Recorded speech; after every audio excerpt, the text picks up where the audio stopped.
할렐루야. 오늘은 히브리서 9장 27절부터 28절의 말씀을 가지고 요람에서 무덤까지라고 하는 제목으로 말씀을 상고하겠습니다.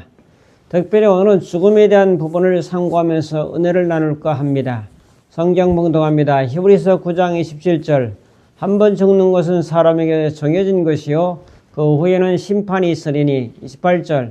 이와 같이 그리스도도 많은 사람의 죄를 담당하시라고 단번에 들이신 바 되셨고 구원에 이르게 하기 위하여 죄와 상관없이 자기를 바라는 자들에게 두 번째 나타나시리라. 아멘. 교통사고를 당해서 11년 동안 식물인간으로 누워 계신 권사님이 계셨습니다. 사건의 발단은 이분이 구역예배를 가다가 그만 교통사고를 만나서 병원으로 후송했는데 그만 의식이 없이 식물인간이 되고 코에는 산소호흡기와 호수를 꽂은 채 장장 11년을 살다가 근간에 세상을 떠나셨습니다. 연락이 와서 제가 주문을 다녀오면서 여러 가지 생각이 들었습니다. 사람은 평상시 살면서 죽음을 준비하면서 살아가는 것이 참으로 중요하다 하는 삶의 자세를 생각해 보았습니다. 뇌활동은 중지되고 심장만 뛰고 소화기관에 영양분을 주기 때문에 목숨은 살아 있었습니다. 옆에서 지켜보는 자녀들과 또 친지들은 참으로 안타까운 시절을 10년 이상이나 지켜보게 되었죠. 제가 전도사 때 가르쳤던 그 학생이 지금 60살이 되었고 그 어머니를 참 옆에서 지켜보면서 자녀들 몇 명이 있었는데 절반 정도는 그 사건 이후로 하나님께 실망을 해서 교회 다니는 것을 중지했다는 안타까운 이야기를 또한 들었습니다. 자, 이제는 어머니도 돌아가셨고 저에게 묻는 것이 두 사람이나 저에게 묻는 것이 뭡니까? 어머니 천국 가셨겠죠. 당연히 천국 가셨죠. 권사님으로 구역예배 가다가 참 변을 당하셨는데 예수 그리스도를 믿음으로 말미암아 당연히 구원을 받는 거죠. 자, 그런 질문을 받으면서 교회 생활을 아직 감당하고 예수님 중심으로 예수님을 구세주로 모시고 믿음으로 살라고 권면했습니다. 죽음을 준비한다는 것이 참으로 귀한 일이다. 태어나는 것도 중요하지만 죽는 것도 중요합니다. 죽음에도 준비가 필요합니다. 오늘 죽음에 대한 부분을 살펴보면서 은혜를 나누려고 합니다. 저는 출생과 죽음을 한번 비교해 보았습니다. 출생은 간단하고 죽음의 절차는 복잡하죠. 일단 출생은 크기가 3kg 정도 되는데 죽음은 60kg 정도니까 이 태어날 때보다 20배 정도가 이 크기가 달라지는 거죠. 아기는 시작이지만 죽음은 마지막입니다. 출생은 병원이지만 죽음은 장례식입니다. 출생은 이 세상에 온 것을 축하하지만 죽음은 이 세상을 떠난 것에 대한 마지막 작별 인사입니다. 출생은 알파가이지만 알파요, 죽음은 또한 오메가입니다. 결과는 출생보다 죽음이 훨씬 더 복잡하고 처리해야 될 사건들이 많이 있습니다.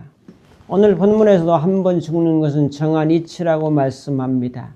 이치라고 하는 것은 법칙이죠. 정한 이치라는 것은 자연적으로 우연히 발생되는 것이 아니라 죽음이라고 하는 것은 하나님에 의해서 결정되고 예약된 법이다 하는 말씀이죠. 인간의 죽음은 피할 수 없는 법 아래 있음을 시사하고 있죠. 사람이 한 번 죽는 것은 당연성이죠. 불교의 윤회사상처럼 이리 갔다 돼지 됐다 뭐 또 소가 됐다 사슴 됐다 또 사람이 됐다 이런 윤회적인 사상이 아니고 성경은 말하기를 한 번 죽는 것이다. 진시황처럼 불로초를 구해서 죽지 않으려고 하는 시도도 불가능하다. 다 죽게 돼 있다라는 것을 선언하고 있습니다. 아담 이후에 모든 인간들은 예의 없이 죽음이라는 예약된 사건을 맞이하게 되죠. 이는 거역할 수 없는 하나님의 주권적 질서입니다. 인간의 죽음은 죄로 인한 죽음이지만 그리스도의 죽음은 대속적인 죽음이라고 28절에 말씀하죠. 공자도 죽었고 소크라테스도 죽었다. 그러므로 나도 죽는다. 3단 논법에 의해도 나는 죽게 돼 있습니다. 사람이 살아가는 과정은 출생에서 죽음이라는 그 사이를 살고 있습니다. 여러분이 태어난 날을 생일날이라고 하고 이 세상을 떠나는 날을 죽는 날이라고 합니다. 그래서 사람이 태어나면 출생신고를 하고 또 사람이 죽으면 사망신고를 합니다. 우리는 출생과 사망 사이를 살고 있습니다. 출생과 사망 사이가 몇 년인가 하는 것이 내가 살아난 그런 시절이지요.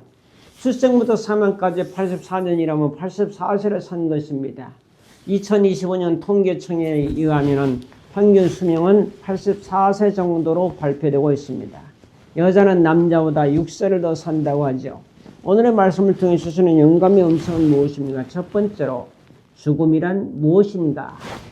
죽음은 생명활동이 영구적으로 정지된 상태가 죽음입니다. 죽음은 몇 가지가 있죠. 성경적 관점으로 육체적 죽음이 있습니다. 영혼과 육체가 분리되는 것을 육체적 죽음이라고 하죠.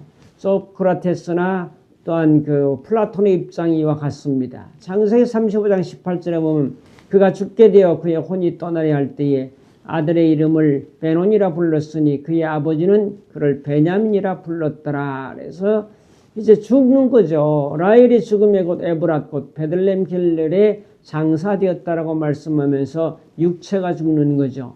야고보 2장 26절에도 영혼 없는 몸이 죽은 것 같이 행함이 없는 믿음은 죽은 것이라 해서 이제 몸이 죽는 것을 의미하고 있습니다. 그 다음에 영적 죽음이 있습니다. 영적 죽음이라고 하는 것은 하나님과의 관계가 단절됐다. 에베소 2장 1절에 그는 허물과 처로 죽었던 너희를 살렸다. 이 관계가 끊어졌다는 거죠. 창세기 2장 17절에 선악을 알게 하는 나무 열매는 먹지 말라. 내가 먹는 날에는 반드시 죽으리라 하시리라 말씀하죠. 그래서 영적 죽음이 있고 또 성경에는 영원한 죽음인 둘째 죽음이 있습니다. 둘째 죽음은 영원한 죽음이요 최후의 심판의 영벌을 의미합니다. 계시록 2장 20장 14절에도 사망과 음부도 불못에 던져지니 이는 둘째 사망 곧 불못이라 해서 둘째 사망, 육신의 죽음은 첫째 사망이지만 영혼이 완전히 죽는 것은 둘째 사망. 예수 그리스도를 믿지 않는 자는 둘째 사망에 처한다고 성경은 말씀하고 있습니다. 그러면 사람이 왜 죽을까요? 사람의 죽는 원인은 죄 때문에, 범죄 때문에 죽습니다. 로마서 5장 12절에도 보면 그러므로 한 사람으로 말미암아 죄가 들어오고 죄로 말미암아 사망이 들어오고 한 사람으로 말미암아 이제 생명이 들어왔다라고 말씀하죠. 고린도전서 15장 20절에도 그러나 이제 그리스도께서 죽은 자 가운데서 다시 살아나사 잠자는 자들의 첫 열매가 되셨다라고 말씀합니다. 자, 그래서 한 사람으로 사망이 왔고 또 죽은 자의 부활도 한 사람 예수를 통해서 가능하다라고 말씀합니다. 그래서 우리는 지금 이제 죽음에 대해서 잠깐 살펴보았고요. 죽음이란 뭐냐 했을 때, 자, 두 번째로 죽음의 판정입니다. 이 몸의 죽음에 대해서 두 가지죠. 하나는 심폐사, 심장과 폐가 기능을 작동하지 못할 때, 그래서 자발적인 호흡이 정지된 상태를 심폐사라고 말합니다. 그 다음에 뇌사가 있어요. 뇌관을 포함한 전내 활동이 멈춘 상태. 그래서 우리나라도 2000년부터 뇌사를 사망으로 인정을 하기 시작했습니다. 그래서 뇌가 죽은 것은 곧 사망이다라고 하는 것이요. 그런데 이 뇌사는 전문의 2명 이상, 신경과 전문의 1명을 포함해서 2명 이상의 그 진단을 통해서 뇌사를 결정하게 됩니다. 뇌사는 주로 외상성 뇌출혈이라든지 뇌졸중, 뇌종양, 질식사 이런 걸 통해서 뇌가 죽는 그런 경우가 있습니다. 죽음에 대해서 전국의 장자는 이렇게 정했죠. 죽음을 기의 이합집산이다 그랬어요. 이합집산은 헤어졌다가 만나고 모였다가 흩어지는 것을 이합집산이라고 말하는데 기의 이합집산이다. 그래서 삶이라는 것은 우주의 기운이 잠시 모인 상태이고 죽음은 기운이 다시 흩어져서 자연으로 돌아가는 것이 바로 죽음이다라고 말했어요. 그래서 장자라는 사람 특이한 사람인데 아내가 죽었을 때 동이, 오늘날에 그 물동이 있지 않습니까? 동이를 두드리며 노래를 불렀습니다. 이런 죽음이 봄, 여름, 가을, 겨울의 순환과 같은 자연스러운 질서를 깨달았기 때문에 장자에게 죽음은 슬플 일이 아니라 거대한 자연의 흐름으로 돌아가는 자연스러운 변화다라고 그렇게 해석하기도 했습니다. 자, 그 다음에 작은 네 번째로 죽음의 명언을 살펴보겠습니다. 빅터 프랭클은 고통과 죽음이 없이는 인간의 삶은 완성될 수 없다라고 말했고, 레오날드 다빈치는 잘 보낸 하루가 평안한 잠을 주듯이 잘 쓰인 인생은 평안한 죽음을 준다라고 말했습니다. 니체라는 사람은 살아야 할 이유가 있는 사람은 거의 뭐든 어떻게든 견딜 수 있다라는 말을 남겼고요. 셰익스피어는 겁쟁이는 죽음이 앞서 몇 번이고 죽지만 용감한 사람은 한 번밖에 죽음을 경험하지 못한다라는 말도 남겼어요. 에피쿠로스는 죽음은 사실 우리에게 아무것도 아니다. 우리가 살아있는 한 죽음은 우리와 함께 있지 않으며 죽음에 이르면 우리는 존재하지 않는다라는 말을 남겼고, 스피노자는 고통 즉 감정은 그것에 대한 명확하고 정확한 그림을 그리는 순간 고통이기를 멈춘다라는 말을 남겼고, 백종현 목사라는 사람은 죽음은 주님을 만나러 가는 송별이다라는 유명한 말도 남겼습니다. 죽음이라는 거울에 비친 삶의 본질을 보면 죽음을 여러 관점에서 정의하는 작업은 결국 인간은 무엇인가를 규명하는 과정 속에서 철학적이든 어떤 도를 닦든 기독교 입장이든 간에 한 번은 죽는다는 사실을 분명히 명시하고 있다는 것을 바라봅니다. 자, 큐블러 로스라고 하는 사람이 죽음의 수용 단계 5단계를 말하고 있죠. 그래서 처음에는 죽음이 이렇게 임박하면 부정합니다. 그래서 왜 나에게 이런 죽음이라는 것이 다가올 수 있겠는가 하면서 부정하고요. 그 다음 단계는 분노입니다. 더 이상 현실을 부정할 수 없게 될 때 하필이면 나에게 이런 일이 오겠는가 하면서 분노가 일어나기도 하고요. 그 다음에 타협합니다. 죽을 수밖에 없다면 피할 수 없는 사건이라면 내가 어떻게 하지 하면서 거래를 하고 타협을 합니다. 이번 한 번만 살려주시면 제가 착하게 살고 주님을 위해 충성하며 헌신하며 교회를 섬기고 모든 사람들을 사랑하며 살겠습니다. 라든지 자녀의 결혼식 때까지만 살게 해달라는 식의 협상이 이루어지는데 이것을 타협의 단계라고 말합니다. 그 다음에 이제 우울의 단계가 있어요. 신체기능이 급격히 쇠락하는 모든 이제 그런 사건들을 바라보면서 깊은 절망감과 무력감에 빠지기도 합니다. 남겨질 가족에 대한 걱정도 하고 해서 우울하기도 하고요. 그 다음에 마지막에는 수용 단계입니다. 투쟁과 억울함의 단계를 지나서 이제는 운명을, 자기의 그 삶을, 죽음을 평온하게 받아들이는 단계가 수용 단계죠. 이제 감정도 안정되고 삶을 해고하고 조용히 마지막 준비를 하는 수용 단계. 그래서 이 5단계는 참 중요하죠. 부정, 분노, 타협, 우울, 수용 이런 단계를 거쳐서 사람들은 죽음을 맞이한다는 거죠. 자, 큰 두 번째로 죽음을 준비하라. 죽음을 어떻게 준비할까요? 다만 첫째로 죽음을 두려워하지 말아야 됩니다. 이것은 인생 한 과정이지 두려워할 것은 절대로 아니다. 죽기를 두려워하는 사람들이 많이 있어요. 조금 더 아프면 호들갑을 떨고 두려워하는 자도 있고, 이것을 이길 수 있는 것은 부활의 소망밖에 없습니다. 천국에 소망이 있어야 죽음은 다음 세상으로 가는 이정표라고 생각하기 때문에 소연하게 대할 수 있는 거죠. 성경은 죽음을 준비하는 데 있어서 영적 준비에 초점을 맞추고 있고 육체적 죽음 이후에 영원한 삶을 위한 준비를 강조하고 있습니다. 그래서 죽음을 두려워하지 맙시다. 자, 두 번째로 죽음을 향한 준비하며 살자. 죽음을 항상 준비하며 살자. 누가복음 12장 40절에도 인자도 너희가 생각지 않을 때 오리니 그런즉 너희도 준비하고 있어라. 재림도 준비하지만은 죽음도 준비해라. 오늘 본문 히브리 9장 27절에도 한번 죽는 것은 정한이치요 그 뒤에는 심판이 있으리라 하고 말씀하신 것처럼 정해진 법칙입니다. 시편 90편 12절에도 우리에게 우리날 계수함을 가르치사 지혜로운 마음을 얻게 하소서라고 하는 말씀이 있는 것처럼 우리 인생의 연수를 계수할 수 있는 지혜. 그러므로 죽음은 아이에게나 청소년에게나 노인에게나 항상 올 수 있다는 사실을 기억하고 깨어있는 자세가 중요합니다. 시편 39편 4절에도 여호와여 나의 종말과 연한이 언제까지인지 알게 하사 내가 나의 연약함을 알게 하소서라고, 내가 죽을 수 있는 존재인 걸 깨닫고 깨질 수 있는 항아리라는 사실을 깨닫고 항상 연약함을 알며 겸손한 마음으로 살라라고 성경은 권고하고 있습니다. 그 다음에 죽음은 어떻게 준비되는 작은 세 번째로 예수 그리스도를 통한 구원을 확신해야 됩니다. 구원의 확신. 하나님 세상을 이처럼 사랑하사 독생자를 주셨으니 이는 저를 믿는 자마다 멸망치 않고 영생을 얻게 하려 하심이라고 말씀했기 때문에 우리는 구원의 확신을 가져야 되고 요한복음 14장 1절부터 3절에도 너희는 마음에 근심하지 말라. 하나님을 믿으니 또 나를 믿으라고. 내가 너희를 위하여 처소를 예비하러 간다고 말씀하시면서 구원의 확신이 필요합니다. 로마서 8장 38절 39절에도 사망이나 생명이나 다 우리 주 예수 그리스도 안에 있는 하나님의 사랑에서 끊을 수 없다고 강조합니다. 그러므로 예수 그리스도를 구주로 영접할 때, 확신으로 믿음으로 고백할 때 하나님의 자녀가 됨을 확신하며 죽음에 두려우면서 자유로워지고 주님이 예비하신 영원한 처소에 대한 소망으로 살아갈 수 있는 은혜가 함께하기를 축복합니다. 자, 그 네 번째로 하나님과 화목하고 사람과 화목하라.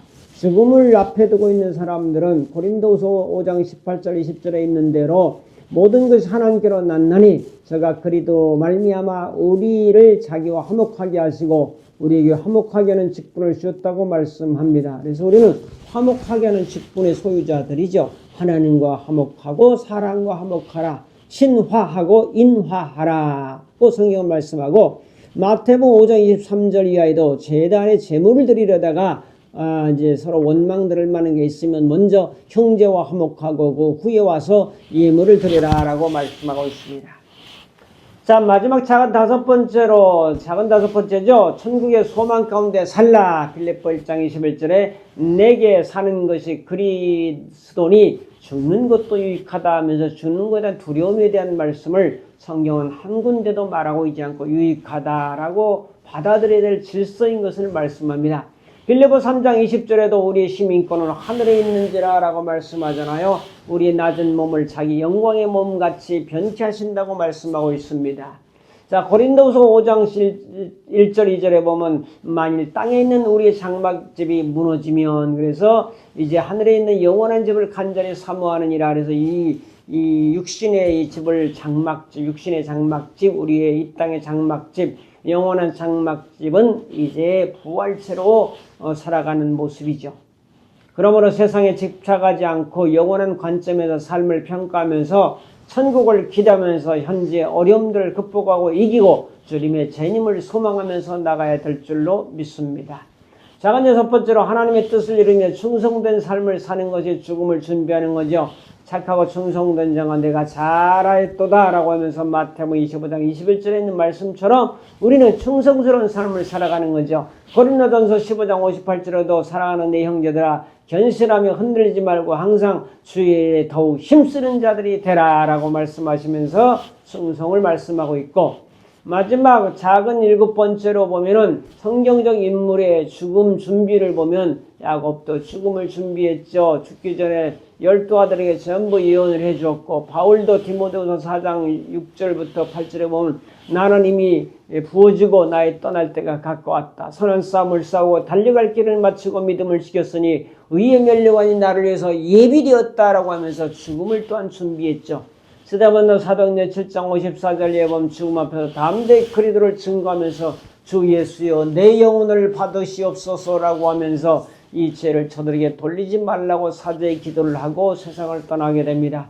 죽음 앞에서 실제적인 준비는 영적 준비를 해야 되고요. 정기적인 영성 관계를 점검해야 되고, 믿음 가운데 확신을 가지고 기도 생활을 하며 성경 말씀을 마음에 품고 묵상을 하고 인간 관계를 준비하고 가족에 대한 믿음에 대한 열린 대화를 하며 화해와 화해의 길을 만들고 살아가는 사람들과 사랑과 감사 표현을 하며 실제적인 준비를 하고 유언을 하고 믿음의 간증을 남기고 또한 성도와 교회들에게 마지막 메시지를 전하고 자신의 죽음이 하나님의 영광을 위한 기회가 되도록 준비해야 될 것을 믿습니다. 그러므로 죽음을 준비하기 위해서는 세 가지 핵심 태도가 필요하냐. 하나는 깨어있으라, 하나는 믿음의 확신을 가지라, 하나는 충성된 삶을 살아라. 내가 언제 어떻게 될지 모르고 죽을지 모르기 때문에 이 땅에 살아있는 동안 최선을 다하자 하는 것이 바로 성경적인 가르침인 줄로 믿습니다. 큰 세 번째로 죽음의 준비 방법입니다. 죽음의 준비 방법은 작은 첫째로 영적 준비, 영원한 그 변호사 대신 예수 그리스도를 모시고 구주로 모시고 살아가는 것이 필요하고요. 그 다음에 관계적 준비, 사랑의 결선을 통해서 서로 원망하지 말라. 그리고 너희가 심판을 맺지 못하리라. 보라 심판자가 문 앞에 서 있다고 야고보 5장 9절에 말씀하는 걸 보면서 서로 화해의 선물을 주는 것이 귀한 일입니다. 그 다음에 실질적인 준비는 청직으로의 책임을 가지고 로마서 14장 8절에 있는 말씀처럼 우리가 살아도 주를 위해 살고 죽어도 주를 위해 죽나니 그러므로 사나 죽으나 우리가 주의 것이로다 하면서 나 몸과 영과 모든 재능과 재물과 모든 것이 주님의 것이기 때문에 사나 죽으나 주님의 은혜로 산다는 고백. 한국인 68%는 유언장을 작성하지 않습니다. 32%만 유언장을 장식하는데 유언장도 써놓고 녹음도 해놓고 또 상속 문제로 가족 간의 분쟁 발생률이 34%가 되는데 10명 중에 3명은 싸우는 거죠. 그런 문제도 미리미리 다 정리정돈하는 것이 좋겠고요. 신앙인들에게는 장례식 방식은 나는 이렇게 장식해라. 또 내 재산의 일부를 하나님께 드려라. 기부의사를 명시해서 표시를 해놓고요. 실천 방법은 유언장을 장식하고 법적으로나 영적으로나 모두 장례 방식은 축제적 분위기로 해라. 전도적 내용을 담고 소유물을 나누고 하는 이런 것들도 죽음 직전에 정리해야 됩니다. 또 사명적 준비, 달란트를 결산하고 그래서 헬렌 켈러는 말했습니다. 인생이 주는 가장 슬픈 점은 보이는 것이 많으면서도 보지 못하는 것이다. 그랬어요. 그녀는 육체적 장애에도 불구하고 자신의 달란트를 최대한 활용한 믿음의 사람이었습니다. 자, 그래서 우리는 이런 여러 가지 준비가 필요하다는 것을 보게 됩니다. 심리적 준비로는 죽음과 화해를 해야 될 것이고요. 자, 그래서 마지막으로 또 가는데 6번째로 죽음 준비가 가져오는 삶의 변화는 우선순위가 재정립이 됩니다. 사람이 연수가 70이요 강건하면 80이라도 그 연수의 자랑은 수고와 슬픔뿐이고 신소기간이 우리가 날아가나이다라고 말한 것처럼 자, 우선순위를 딱 정리하고 가족들과 시간을 중요시 여기고 물질적 성취 추구는 35%가 감소되고 봉사와 나눔의 참여로 60%가 증가된다. 왜? 죽음을 준비하는 사람들은 그렇다는 거예요. 두려움에서 자유로움을 가지고 죽음아 너의 승리가 어디 있느냐, 죽음아 너의 쏘는 것이 어디 있느냐는 담대함, 부활의 소망으로 가능합니다. 그러므로 오늘을 충실히 사는 힘을 가지고 최선을 다해서 견고해서 흔들리지 말고 한 걸음 한 걸음 믿음으로 주님을 위해서, 하나님의 나라를 위해, 교회를 위해서, 하나님을 위하여 이런 믿음을 가지고 살아갈 때 죽음을 준비하는 아름다운 삶이 될 줄로 믿습니다. 결단 및 적용합니다. 심표 이후에 영광이 있습니다. 사람은 요람에서 보동까지, 출생에서 죽음까지의 삶이 우리의 일생입니다. 살고 있는 것은 위대한 일입니다. 위대한 그 사건 속에서도 언젠가는 죽음은 한번 맞닥뜨려야 될 종주부입니다. 이 죽음을 준비하는 마음을 가지고 살아서 하나님께 영광 돌리고 내가 죽는 것은 하나님의 영광을 위해 죽는 것이라는 아름다운 믿음의 고백으로 또한 죽음 앞에서도 초연하게 맞이할 수 있는 그런 삶으로 살아갈 수 있기를 주님의 이름으로 축복합니다. 감사합니다.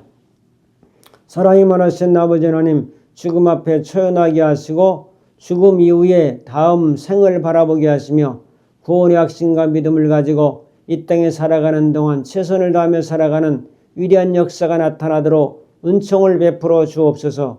예수님의 이름으로 기도하옵나이다. 아멘.